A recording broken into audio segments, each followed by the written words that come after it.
حضرت عثمان رضی اللہ تعالیٰ عنہ قریش میں بنو ہاشم اور بنو امیہ دو مشہور گھرانے تھے۔ رسول اللہ صلی اللہ علیہ وسلم کا گھرانہ ہاشم کا گھرانہ کہلاتا تھا اور حضرت عثمان رضی اللہ تعالیٰ عنہ امیہ کے گھرانے کے تھے۔ رسول اللہ صلی اللہ علیہ وسلم سے حضرت عثمان رضی اللہ تعالیٰ عنہ کے خاندان کا سلسلہ 5ویں پیڑھی سے مل جاتا ہے، کیونکہ امیہ جس کے نام پر حضرت عثمان رضی اللہ تعالیٰ عنہ کا گھرانہ بنو امیہ کہلاتا ہے، ہاشم کا بھتیجا یعنی ان کے بھائی عبد شمس کا بیٹا تھا۔ ہاشم اور عبد شمس دونوں کے باپ کا نام عبد مناف تھا۔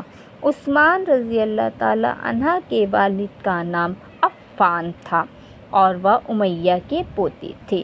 قریش کے خاندان والوں میں اگر کوئی خاندان ابو ہاشم کی برابری کا اور عزت دار تھا تو وہ امیہ کا خاندان تھا۔ دونوں خاندان ٹکر کے ہونے کی وجہ سے آپس میں ہوڑ بھی کیا کرتے تھے۔ ہر ایک میدان میں دونوں ایک دوسرے سے بڑھ چڑھ کر آگے آنا چاہتے تھے۔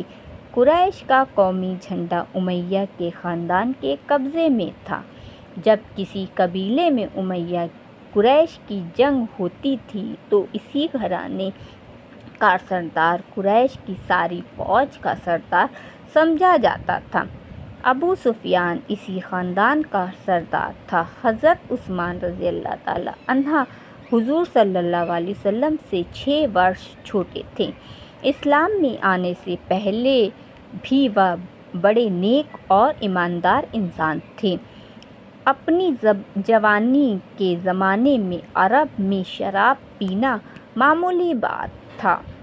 چھوٹے بڑے نشے میں چور دکھائی دیتے تھے، لیکن آپ نے کبھی شراب کو ہاتھ تک نہیں لگایا۔ اس زمانے میں جہالت بھی عام تھی، ایسے لوگ کم ملتے تھے جو پڑھے لکھے تھے، لیکن حضرت عثمان رضی اللہ تعالیٰ عنہ نے بچپن سے ہی پڑھنا لکھنا سیکھا تھا۔ آپ بڑے خوبصورت انسان تھے۔ گہرا رنگ تھا، بیچ کا قد تھا، ناک اونچی، گولائی دار بھرا ہوا چہرہ، گالوں پر چیچک کے ہلکے ہلکے نشان تھے، داڑھی گھنی اور لمبی تھی، سر کے بال بھی بہت بڑے بڑے اور گھنے تھے۔ طبیعت میں بہت حیا دار تھے، ہمیشہ اچھا پہنتے اور اچھا کھاتے تھے اور انہیں خدا نے دیا بھی بہت تھا۔ جوانی میں کپڑوں کا بیاپار کیا تھا، جس میں بہت فائدہ ہوا۔ قریش میں کچھ تو ان کو دولت کی وجہ سے اور کچھ ان کی آپسی نیکی اور شرافت کی وجہ سے بہت عزت دیتے تھے۔ سبھی چھوٹے چھوٹے انہیں عزت کی نگاہ سے دیکھتے تھے۔ وہ سب کو پیار کرتے تھے۔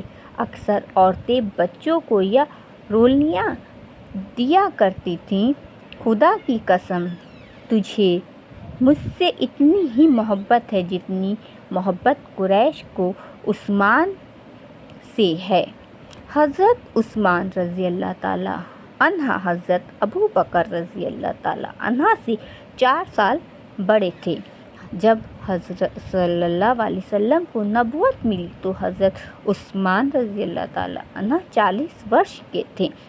حضرت ابو بکر رضی اللہ تعالیٰ عنہ سے ان کا بہت میل جول تھا، دونوں اکثر ملتے رہتے تھے۔ جب انہیں رسول پاک صلی اللہ علیہ وسلم کا حال معلوم ہوا اور ساتھ ہی یہ سنا کہ ابو بکر رضی اللہ تعالیٰ عنہ نے اسلام قبول کر لیا